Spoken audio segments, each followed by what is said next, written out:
হে কৃষ্ণ করুণা সিন্ধু দীনবন্ধু জগতপতে, গোপেশ গোপিকা কান্ত রাধা কান্ত নহস্তুতে। ওম নমো ভগবতে বাসুদেবায় নমঃ।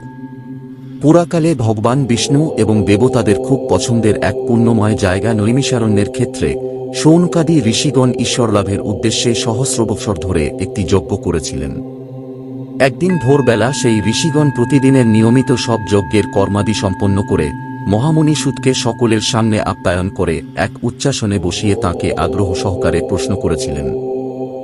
ঋষিগণ বললেন, হে নিষ্পাপ সুত, আপনি সমস্ত ইতিহাস, পুরাণ এবং ধর্মশাস্ত্র খুব মনোযোগ সহকারে অধ্যয়ন করেছেন এবং খুব ভালোভাবে তার ব্যাখ্যাও করেছেন। বেদবেত্তাগণের মধ্যে শ্রেষ্ঠ ভগবান বাদরায়ণ এবং ভগবানের সগুণ ও নির্গুণ ব্রহ্মতত্ত্বে অভিজ্ঞ অন্যান্য মুনিগণও যা জেনেছেন তাদের সেই জ্ঞান সবকিছুই আপনি জানেন। আপনার মন সরল ও শুদ্ধ, তাই আপনি তাদের অনুগ্রহের পাত্র হয়েছেন এবং আপনার উপর তাঁরা কৃপা করে গুপ্ত থেকে গুপ্ততর সকল রহস্যময় তত্ত্ব উপদেশ দিয়েছেন। হে আয়ুষ্মান, সেই সব শাস্ত্র, পুরাণ আর গুরুজনদের উপদেশ, এইসব কিছুর মধ্যে কলিযুগের জীবের পরম কল্যাণকারী সহজ সাধন আপনি কি মনে করেন? আমাদের এই সংশয় দূর করুন। আপনি সাধুসমাজের ভূষণ। এই কলিযুগে মানুষের আয়ু স্বল্প। সাধন ভজনে তাঁদের না আছে কোনো রুচি আর না আছে কোনো আগ্রহ। মানুষ খুবই অলস হয়ে গেছে। তাঁদের ভাগ্য তো মন্দই, বুদ্ধিও খুবই সামান্য। সেই সঙ্গে তাঁরা নানা রকম বাধাবিঘ্নে বিপর্যস্ত। শাস্ত্র অনেক আর তার মধ্যে অনেক ধরনের কর্মের কথাও বলা হয়েছে, নিশ্চিতভাবে নির্দিষ্ট কোনো কিছুকে সাধন বলা হয়নি। এছাড়া সেসব এতই বিস্তারিত আর জটিল যে তার এক অংশ শোনা আর বোঝা বেশ কঠিন। আপনি পরোপকারী, আপনার অভিজ্ঞতার দ্বারা জীবের মঙ্গলের জন্য সকল শাস্ত্রের সারতত্ত্ব আমাদের বলুন, যাতে আমাদের হৃদয় নির্মল হয়। হে প্রিয় সুত, আপনার মঙ্গল হোক। যদুবংশীয়দের রক্ষক ভক্তবৎসল ভগবান শ্রীকৃষ্ণ বসুদেবের পত্নী দেবকীর গর্ভে কেন অবতীর্ণ হয়েছিলেন তা তো আপনি জানেনই। আমরা সেই রহস্যময় কাহিনী শুনতে চাই, দয়া করে আমাদের সেই কাহিনী বর্ণনা করুন। কারণ জীবের মঙ্গল এবং ভগবত প্রেম বৃদ্ধি করার জন্যই ভগবানের অবতার হয়। প্রকৃতির বশীভূত জীব জন্মমৃত্যুর এই অন্ধকার চক্রে ঘোরপাক খাচ্ছে। এই অবস্থাতেও যদি সে ভগবানের মঙ্গলময় নাম উচ্চারণ করে তাহলে সেই সময়ই সে মুক্ত হয়ে যায়, কারণ স্বয়ং ভয়ও ভগবানকে ভয় করে। হে সুত, স্বভাববশত শান্ত মুনিগণ যাদের ভোগবিলাসে বা যে কোনো বিষয়েই কোনো প্রকার আসক্তি নেই, তারা সর্বদা ভগবানের শ্রীচরণের আশ্রয়েই থাকেন। তাই তাঁদের স্পর্শমাত্রেই জীবকুল ওই মুহূর্তেই পবিত্র হয়ে যায়। এরকম পুণ্যবান ভক্ত যার লীলাকীর্তন করতে থাকে, সেই ভগবানের পবিত্র কীর্তি কোন ব্যক্তি বা শ্রবণ না করবে? তিনি লীলাচ্ছলেই অবতার ধারণ করেন। নারদাদি মহাত্মাগণ যার উদার কীর্তিকাহিনী সবসময় গান করে যাচ্ছেন, দয়া করে আমাদের কাছে সেই কাহিনী বর্ণনা করুন। সর্বসমর্থ প্রভু নিজ মায়াশক্তি দ্বারা স্বচ্ছন্দে লীলা বিহার করেন।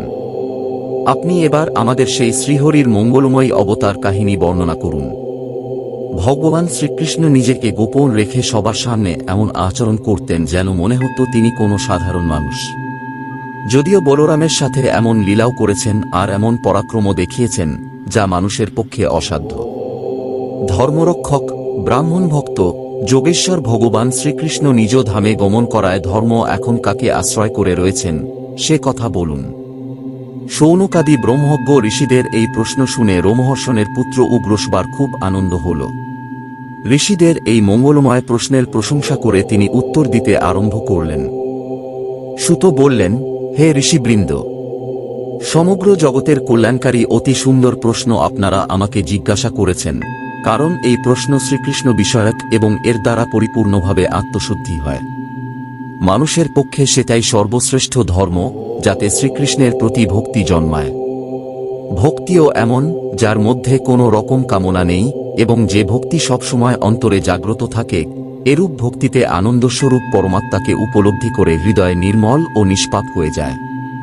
ভগবান শ্রীকৃষ্ণে ভক্তি হওয়া মাত্রই, অনন্য প্রেমে তাঁর সঙ্গে মনকে যুক্ত করা মাত্রই নিষ্কাম জ্ঞান ও বৈরাগ্যের আবির্ভাব হয়। ধর্মের ফল হল মোক্ষ, তার ফল অর্থলাভ নয়। অর্থ কেবল ধর্মকর্মের অনুষ্ঠানের জন্য।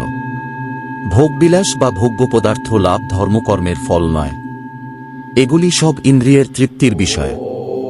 বিষয়ভোগ প্রয়োজন কেবলমাত্র জীবন নির্বাহের জন্য। জীবনের লক্ষ্য হল ঈশ্বর সাধনার তত্ত্ব জিজ্ঞাসা। নানারকম কর্মের অনুষ্ঠান করে স্বর্গাদি লাভ করাও এর ফল বা লক্ষ্য নয়। তত্ত্ববেত্তাগণ জ্ঞাতা আর জ্ঞেয়ের অভেদ অখণ্ড অদ্বিতীয় সচ্চিদানন্দ স্বরূপ জ্ঞানকেই তত্ত্ব বলে থাকেন। আর এই তত্ত্বকেই কেউ বলেন ব্রহ্ম, কেউ বলেন পরমাত্মা, আর কেউ বলেন ভগবান। প্রকৃতির ত্রিগুণ সত্ত্ব, রজ আর তম, এই তিনটি গুণকে স্বীকার করে এর মধ্যে অধিষ্ঠিত হয়ে এদের আশ্রয় করে এক অদ্বিতীয় পরমাত্মাই সৃষ্টি, স্থিতি ও সংহারের জন্য ব্রহ্মা, বিষ্ণু ও মহেশ্বর এই তিনটি রূপে প্রকাশিত হন। প্রাচীন যুগে মহাত্মাগণ নিজ কল্যাণের জন্য বিশুদ্ধ সত্ত্বগুণময় ভগবান বিষ্ণুরই পূজা করতেন। আজও যারা তাদের অনুসরণ করে তারাও কল্যাণ লাভ করে। হে শৌনক, আমি এখন ভগবানের অবতার গণের বর্ণনা করব, তা মন দিয়ে শোনো। তো আসুন বন্ধুরা, ঋষিবৃন্দদের সঙ্গে ভগবানের অবতারের বর্ণনা জানতে পরবর্তী ভিডিওতে নজর রাখি।